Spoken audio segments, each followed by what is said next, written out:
Der Stille. Dies ist Tibet This Week, eine wöchentliche Nachrichtenausgabe über Tibet, seine Heiligkeit den Dalai Lama und die tibetische Zentralverwaltung. Zunächst die heutigen Schlagzeilen. Seine Heiligkeit der Dalai Lama nimmt an einem Gebet für ein langes Leben teil. Seine Heiligkeit nimmt an der Rezitation des Mani-Mantras in Tsuklakang teil. Weltpolitiker aus 29 Ländern verabschieden 3 wichtige Resolutionen auf der 9. Weltparlamentarierkonferenz zu Tibet in Tokio. Tibetische Führung trifft sich vor der Weltparlamentarierkonferenz zu Tibet mit Tibetern und Tibet-Unterstützern in Japan. Galön Madjari nimmt als Ehrengast an der Eröffnungsfeier des 30. Yelnyum Chemo Memorial Golden Cup teil. Das Tibet-Büro in Australien beteiligt sich an der weltweiten Gedenkfeier zum Massaker auf den Tiananmen-Platz und zur Demokratiebewegung in Hongkong. Der Abgeordnete Tsering Yanggi nimmt an der parteiübergreifenden Gruppe für Tibet im schottischen Parlament teil. Das Tibet-Büro in Brüssel wirbt beim multikulturellen Festival in Belgien für das Blue Book-Projekt der tibetischen Zentralverwaltung.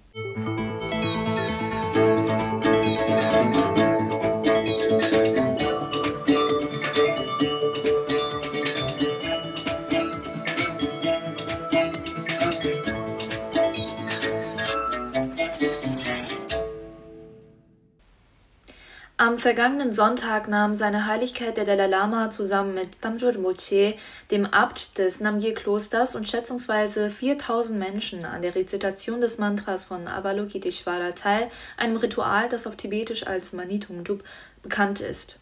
Die Gemeinde sammelt seit dem ersten Tag des Sakadawa, dem Monat, in dem der Geburt, Erleuchtung und dem Tod Buddhas gedacht wird, Mani.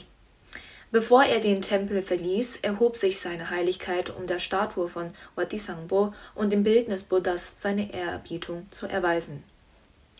Globale Führungskräfte aus 29 Ländern nahmen an der 9. Weltparlamentarierkonferenz zu Tibet teil, die ab diesem Montag 3 Tage lang in Tokio, Japan stattfand.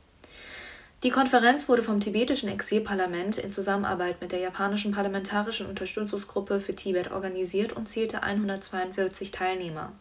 Die Konferenz gipfelte in der Verabschiedung von 3 wichtigen Resolutionen, der Erklärung von Tokio, dem Tokio-Aktionsplan und einer Resolution zur Würdigung des Vermächtnisses seiner Heiligkeit des 14. Dalai Lama anlässlich seines 90. Geburtstages.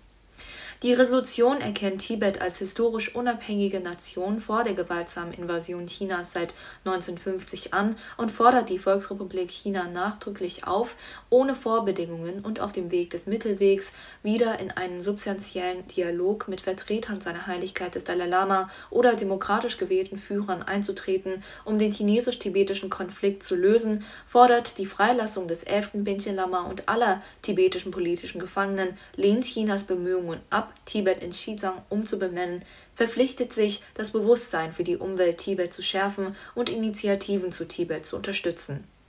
Die Mitglieder des 9. WPCT feiern das Leben und Werk seiner Heiligkeit des Dalai Lama, indem sie sich verpflichten, die 4 Grundprinzipien seiner Heiligkeit zu unterstützen, bekräftigen, dass die alleinige Autorität über die Reinkarnation seiner Heiligkeit des 14. Dalai Lama in den Händen seiner Heiligkeit selbst und des Gadimpo-Dang Trust liegt, schließt sich der tibetischen Zentralverwaltung bei den weltweiten Feierlichkeiten zum 90. Geburtstags seiner Heiligkeit an und betet für sein langes und gesundes Leben zum Wohle aller fühlenden Wesen. Die Aktionspläne zu Tibet wurden grob in 3 Kategorien unterteilt: parlamentarische Maßnahmen zu Tibet, Maßnahmen auf Regierungsebene zu Tibet und Maßnahmen auf UNO-Ebene zu Tibet. Die diesjährige Konferenz konzentrierte sich vor allem auf die Bekämpfung der Desinformation durch China, die Bewältigung der Herausforderungen durch den Autoritarismus und die Förderung internationaler diplomatischer Bemühungen zur Beendigung der Unterdrückung und der Menschenrechtsverletzungen, das Verständnis der ökologischen Bedeutung Tibets und der Auswirkungen der repressiven Politik Chinas auf die Umwelt Tibets sowie den Aufbau einer globalen Solidarität für Tibet, um den Einfluss Chinas entgegenzuwirken und die legislativen Bemühungen voranzutreiben. Zu den Vertretern der tibetischen Exilregierung gehörten der Sprecher Kimbusu Namtempe, Sidyung Bema Tsering, die stellvertretende Sprecherin Djuma Tsering Dekang, Galöno Sinjama vom Ministerium für Information und internationale Beziehungen, Mitglieder des tibetischen Exilparlaments und Beamte der tibetischen Exilregierung, darunter der Sekretär und die stellvertretende Sekretärin des Ministeriums für Information und internationale Beziehungen. Auch Vertreter seiner Heiligkeit des Dalai Lama waren anwesend. Die Eröffnungssitzung umfasste Ansprachen von Ehrengast Akiko Santo, Mitglied und ehemalige Präsidentin des Oberhauses, Ehrengast Aki Abe, ehemalige First Lady Japans, und Reverend Chojun Otani, dem 25. Oberabt des Higashi Hongwanji-Tempels. Ein besonderer Höhepunkt der Sitzung war eine Botschaft seiner Heiligkeit des Dalai Lama. Außerdem wurden Videobotschaften von Sprecherin Emerita Nancy Pelosi und dem Kongressabgeordneten Michael McCall präsentiert. Nach der Begrüßung und den einleitenden Worten von Sprecher Khenpo Sonam Tempel vom tibetischen Exilparlament sprachen an den 3 Tagen Sejong Pema Tshering von der CTA, Parlamentsmitglieder, Diplomaten und Experten aus aller Welt. Im Vorfeld der 9. Weltparlamentarierkonferenz zu Tibet traf sich die Führung der tibetischen Zentralverwaltung mit Tibetern und Tibet-Unterstützern in Japan. Am Montag traf sich Sejong Pema Tshering mit Dr. Kazuko Tatsumara Hilya, einer engagierten Freundin seiner Heiligkeit des Dalai Lama und langjährigen Unterstützerin Tibets. Dr. Hilya machte das Tibetan Institute of Performing Arts in der westlichen Welt bekannt und unterstützt unter anderem weiterhin das Manjushri Waisenhaus in Arunachal Pradesh. Sejong besuchte auch die Seifu Gakuin-Schule in Osaka, wo er von Vizedirektor Hiroaki Hiroaka empfangen wurde, und hielt in einem separaten Treffen vor einer Gruppe japanischer Intellektueller und Ratsmitglieder, die mit der Tibet-Unterstützungsgruppe Fire Under Snow verbunden sind, im Avina Hotel eine Rede. Die Führung der CTA, darunter Sprecher Khenpo Sonam Tempel, Sejong Pema Tshering, stellvertretende Sprecherin Doma Tsering Dekang und Parlamentarier Tenzin Pinso, sprach im Büro von Tibet vor einer Gruppe der tibetischen Gemeinschaft in Japan. Anwesend waren der Abgeordnete Dr. Tseon Gyalpo Arya, der ehemalige Abgeordnete Pema Gyalpo, Dengyu Gyatso, Präsident der International Campaigns for Tibet, sowie Mitarbeiter des Tibet-Büros. In ihren Ansprachen vor den Versammelten betonten die Führungskräfte der CTA, wie wichtig es sei, den historischen Kontext Tibet zu studieren und zu verstehen, der Erhaltung und Weitergabe der tibetischen Sprache und Kultur an die eigenen Kinder Vorrang einzuräumen, sich in ihren Gastländern für Tibet einzusetzen und Lobbyarbeit zu betreiben, unterstrichen die Bedeutung internationaler Unterstützungsgruppen für Tibet und riefen die Tibeter in Japan zur Einheit auf. In Murayama Town in der Präfektur Saitama traf sich Sejong auch mit einer Gruppe von Tibetern der ersten Generation, die sich Anfang der 1960er Jahre in Japan niedergelassen hatten.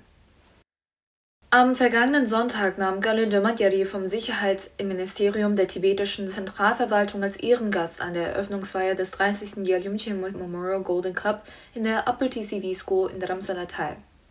Yeshi Wangmo, oberste Justizkommissarin der tibetischen Obersten Justizkommission, nahm als Ehrengast teil. 16 Teams aus Indien und Nepal nahmen an dem diesjährigen GCM-Turnier teil, das bis zum 11. dieses Monats andauern soll. Die Spieler und das Organisationskomitee des GCM Golden Cup wurden am Donnerstag von seiner Heiligkeit dem Dalai Lama empfangen. Am vergangenen Sonntag nahm Daw Sangmo, die chinesische Verbindungsbeauftragte des Tibet-Büros in Australien, an einem Seminar teil, das von der Australia-New Zealand Alliance of Victims of the Chinese Communist Regime, Allianz der Opfer des kommunistischen Regimes in China, in Australien und Neuseeland, in der Ashfield Uniting Church in Sydney veranstaltet wurde. Die Veranstaltung gedachte der Opfer des Massakers auf dem Tiananmen-Platz und der Hongkonger Demokratiebewegung.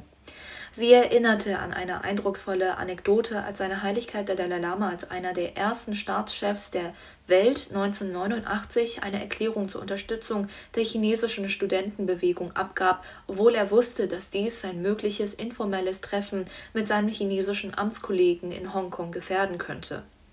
In Fortsetzung dieser Solidaritätsbekundung nahm Daw Sangmo zusammen mit den chinesischen Verbindungsbeamten der anderen Tibet-Büros in Nordamerika und Europa an einer globalen virtuellen Gedenkfeier teil, die von chinesischen Demokraten in Europa mitorganisiert wurde.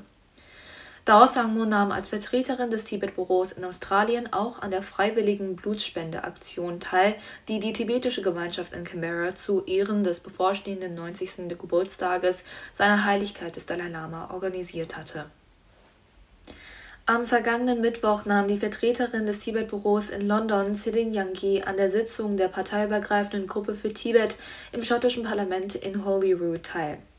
Die Sitzung wurde von Ross John Greer, Mitglied des schottischen Parlaments und Vorsitzender der schottischen parteiübergreifenden Gruppe für Tibet, geleitet. Bei dem Treffen dankte Vertreter Tshering Yanggi Ross John Greer dafür, dass er die Frage der Reinkarnation seiner Heiligkeit des Dalai Lama in der Sitzung des schottischen Parlaments angesprochen hatte und informierte ihn über die bestätigten Programme zur Feier des Geburtstags seiner Heiligkeit in London. Tshering Yanggi traf während ihres Besuchs im National Museum of Scotland auch die ehemalige Abgeordnete des schottischen Parlaments Linda Fabiani. Als Zeichen der Dankbarkeit für Lindas Engagement für die Tibet-Gruppe überreichte Vertreter Tshering Yanggi ihr einen Schal und das neueste Buch seiner Heiligkeit des Dalai Lama, Voice for the Voiceless.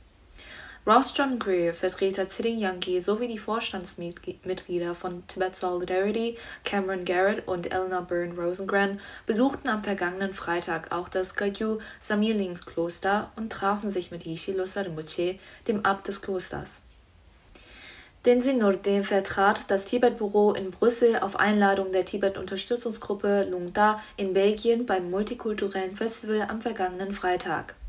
Im Rahmen der Feierlichkeiten warb das Tibet-Büro in Brüssel mit Unterstützung von Lungta und VTAC Belgien für das Blue Book-Projekt der tibetischen Zentralverwaltung und sensibilisierte die Öffentlichkeit für die tibetische Sache.